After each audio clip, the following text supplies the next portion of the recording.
বিসমিল্লাহির রহমানির রহিম।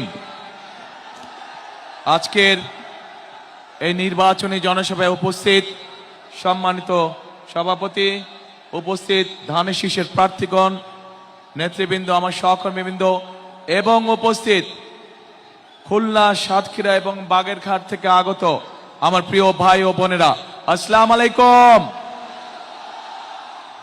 ভালো আছেন আপনারা? আচ্ছা, আলহামদুলিল্লাহ। প্রিয় ভাই বোনেরা, আজকে আমরা এখানে সকলে একত্রিত হয়েছি নির্বাচন উপলক্ষে। আগামী 12 তারিখে যে দেশে সাধারণ নির্বাচন, সেই নির্বাচন উপলক্ষে আজকে বিএনপি বা ধানের শীষের একটি নির্বাচনী জনসভা।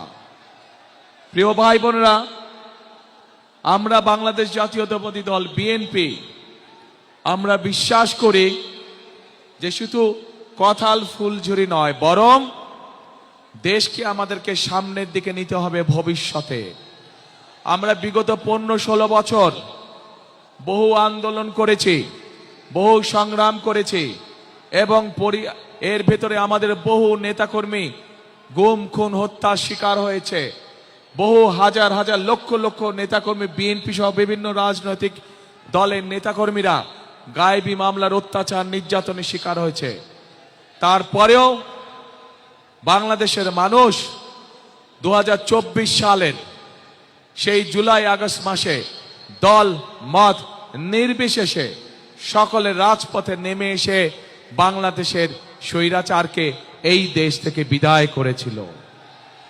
প্রিয় ভাই বোনেরা, বিগত 16 বছর ধরে বাংলাদেশের মানুষ তার রাজনৈতিক অর্থাৎ ভোটের অধিকার প্রয়োগ করতে পারেনি।